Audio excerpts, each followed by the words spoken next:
2. Welcome back, WNST, Towson, Baltimore, and WNST.net.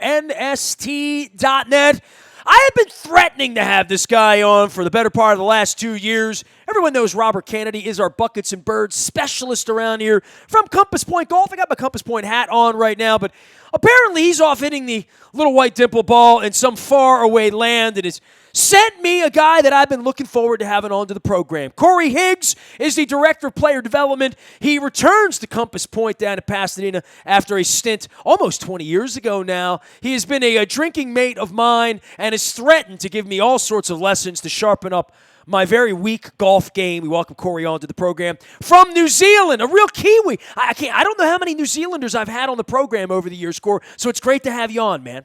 Well, thanks, Nestor. Thanks for the introduction there, mate. Very nice. I'll try to slow my speech down as much as possible so that you can understand me. Well, I'm from Dundalk. I have that problem as well, yes.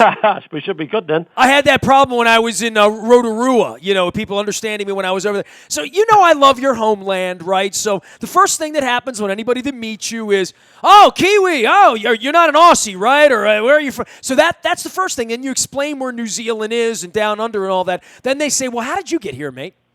Yeah, that's a very good question. The golf drew me into the U.S. and wanting to be very good in my trade and learning from some of the industry's best coaches. So that's what got me to the States, back originally in 2001.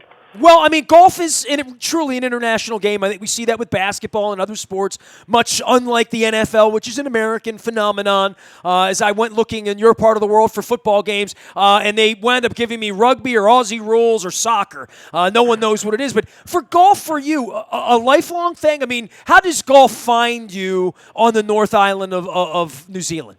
Yeah, it's a great question. I grew up playing from a whippersnapper, so when I was 5, 6 years old, caddying for the parents. That's where I got started. But no, it's an international game in New Zealand, and we have almost more courses per capita than anywhere else in the world. So plenty of opportunities to play down there in the land way down under, I should say. All right, so I go over there and I say, it's a hell of a place you got over here. What makes a guy like you want to come here? We often hear everyone wants to come to America, right? And was it always your dream to come to America and play a round of golf or live here? Yeah, no, it was always a dream to get over here and coach. I wanted to pursue my dreams of coaching and do it in a location where I had more opportunities to grow as a coach. So just more opportunities in the States than there were back in New Zealand at the time when I was coming through my apprenticeship. So on the first chance I had, I came over to work at Army Navy Country Club in Virginia under a coach there that I used to work for back in New Zealand. So it was a really good opportunity to get to the States and get a grounding and just get started. Well, look, I'm going to come back to New Zealand in a minute because you know how much I liked. I was on both islands. I drove around a little bit. I've recommended it to everyone. But you're here now. You're down at Compass Pointe. And, if I say giving lessons or whatever, a little coaching, but there's the first lesson, which is, how to hold the club. And then there's everything that happens after that to the art of getting better. I shouldn't say mastering golf, but getting better at golf. And I would think for any coach, there's some knucklehead like me or my wife that came down there 5 years ago or maybe back in 2003 when you started at Compass Pointe that you now know that has fallen in love with the game. And you probably didn't. You remember like a child when they didn't even know how to hold the club, right? Yeah, that's what makes the game great, Nestor. As you know, it's like you start off at one place and, it's a journey. Golf is a journey. It's one of the hardest journeys you'll find in terms of getting, great at the game, but you don't have to be great at the game to enjoy it, which is the key, as you know.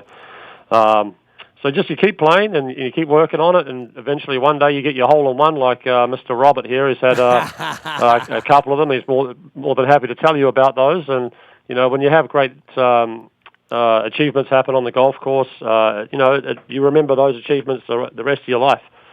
Were you on the course when Robert hit the hole-in-one back in the spring or no? Luckily not. I was coaching. I missed out on that. When's your last hole-in-one?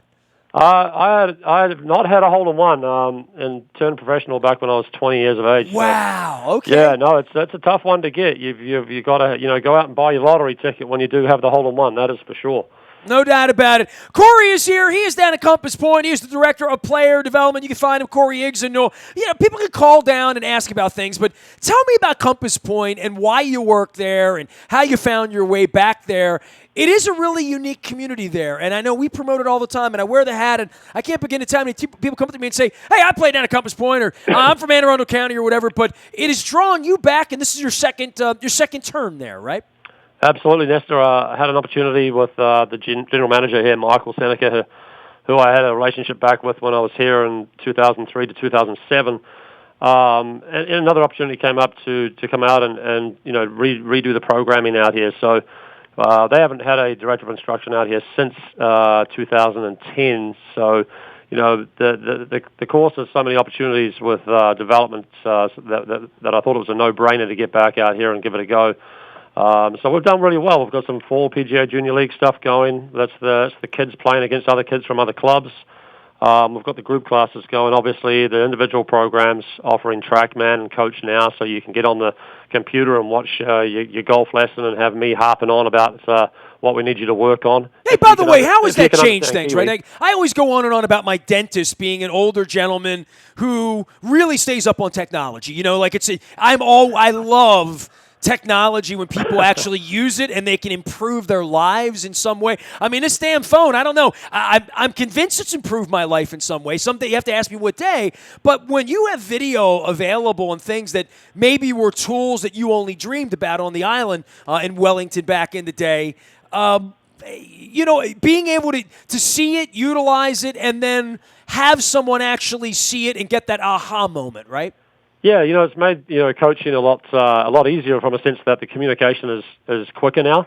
So the student can send us back a tape of themselves, and they can say, well, hey, what happened on this par 3? I hit this shot, and can you tell me why I hit it this way? And we can give that feedback immediately, and also power that up with TrackMan numbers and give you your data parameters. So there's plenty of information for the analytical guys, the visual guys, and the kinesthetic guys who learn by feel. So, everybody can learn a different way, and the process is just a lot faster, that's for sure. So here's one of the issues with golf for me that I've had. There's a chasm, right? A synapse between a guy like me and someone else that would want to go play. So, I don't play a lot of golf. I play some putt-putt. I'm not really bad at golf. It's 4 hours. It's just not, I'm building a company. I do things. But for people who love it and go out, if you are golfing, you are by your very nature competitive, right? Like, there is no such thing as just hitting it around. There's always that moment where the ball's there and the hole's there, and if you're out there, no matter when you're out there and you pay to be out there and you have shoes and a club, that you want to get better.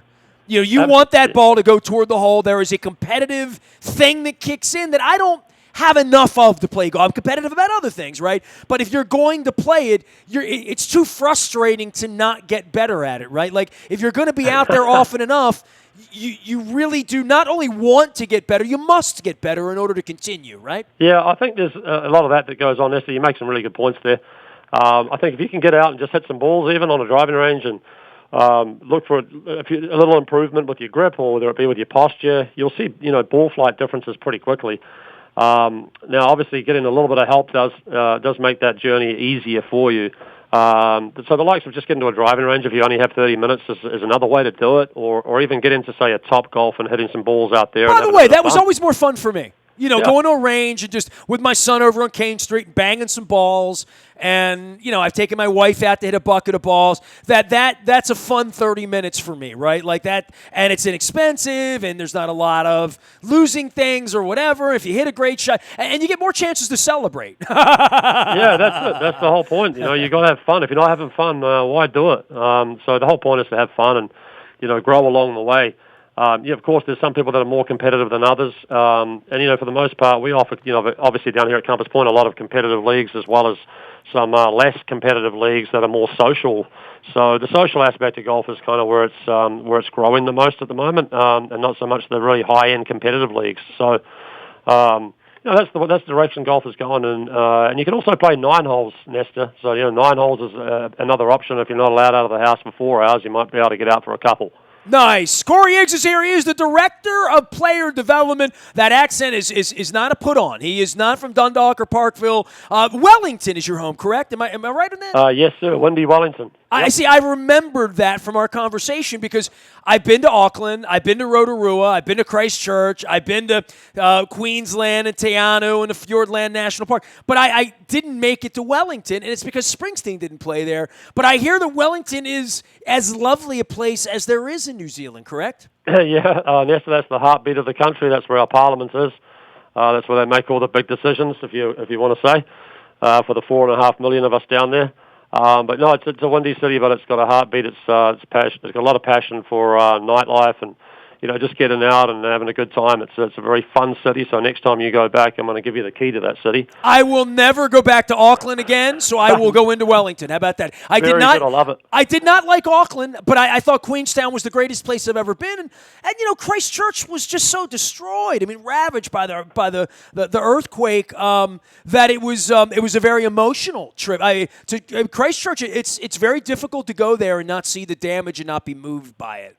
Absolutely. Your timing was, right around when that happened, when you went down there. So even if you go back there a few years later, you still see the shocks of what had happened. But, earthquakes happen a lot down there, but, only small earthquakes. It's kind of like traveling out to California. You get a tremor here and there, but, you don't really think much of it. But, it was a tragedy, and it did happen. But the place is coming back pretty well and growing up, not to the same extent as what it was overnight, but it's coming back pretty quick. I had gone to New Zealand or through New Zealand to go to Australia back in the 90s, and I flew through Auckland. And when I told people I was going back to New Zealand, everyone said, you have to go to Queenstown. You have to go to Queenstown. And you look it up on the map, and it's a little place, and then you sort of zoom in on it, and you get sort of the whole sort of hobbity back feeling. And if you do a satellite map on seeing what the foliage looks like and what the cliffs look like, I would say to you that the 3 days we spent between Queenstown, Te Anau, Manapori, and the Fiordland National Park was among the more incredible things I've ever done. And everyone told me it was going to be that way. Please tell me that you've done that stuff, being a native Kiwi. Yeah, Queenstown is the adventure capital of our country. It's kind of a rite of passage. You go down there when you're young and you're still kind of a little crazy and jump off bridges and do the jet water stuff. There's so much to do down there, and so many things that you can do to get your adrenaline going. And as you know, you've seen it all. It's pretty picturesque. It's kind of like looking in the magazines and seeing something that you've never seen before. So it's definitely worth the trip, worth going down there, taking a look, and probably scaring yourself a couple of times, but it's good for you. It makes you realize that you're alive again. Hey, man, we skipped Milford Sound. It was too touristy. We went down to Doubtful Sound, which basically is the bottom of the world. It's like literally. Yeah, it's beautiful though. So if you, like you say, you've gone down to probably the best part of our country, and if more people could go down there and see it, they probably wouldn't come back. No doubt about it. I mean, they have golf courses down there. You can hit a golf ball, no doubt about it. Corey is here from Compass Point. Somebody had to get in touch with you and get on the course, get a lesson. And this is really the best time of the year, right? Like, my wife and I took a walk around on Tuesday night. It was just so beautiful. I think we're into some real nice weather here the next 6, 8, 10 weeks, right? Absolutely, Nestor. This is the best time. September, October, the best 2 months of the year to play. We can get a hold of us at compasspointgolf.com. So that's compasspointgolf.com, or Silent E. Or 410-255-7764 extension 5, and we can help you with any of the programming that you need. Adults, juniors, seniors, anything. We can get you guys in through the door and show you an experience that'll make you want to play golf the rest of your life. My wife already wants to play golf with you because she likes your accent. So, it's just... Well, you can't beat that, Nestor. You know what? That's why you come over here. I find that I get the same treatment when I'm in New Zealand or Australia until they find out I'm American. Then they turn their nose up a little bit. But it's okay. No, we love Americans. I know you do. I know you do. And, I love Americans too. Just some of them. Fair enough, too. Take care of yourself. It's great having you on. And, now that you're on, Canada's going to have to take a mulligan every couple months so we can get together, all right? Oh, I can't compete with Robert, but great to be on, and thanks for the opportunity, Nestor. Corey Higgs, Director of Player Development. I've been threatening to have the Kiwi from Wellington on. That was a great visit. Go visit him at compasspointgolf.com. That is the silent E. Pasadena. They got 36 bikini waxed greens there, and get on down there, enjoy yourself. September, October, good golf season. We're about to get into the buckets as well as the birds with Robert Kennedy next week. Basketball season, Moonlight Madness, like 6-8 weeks away. Basketball, football, all sorts of things about to get going. College football getting ready to go. Hockey camp opens next week. Yes, it's true. Nasty at WNST.net finds me. I'm on Facebook and Twitter and LinkedIn and Snapchat and Instagram and streaming live around the world, even in New Zealand. We are WNST.net, AM 1570, and WNST, Towson, Baltimore. We never stop talking Baltimore sports.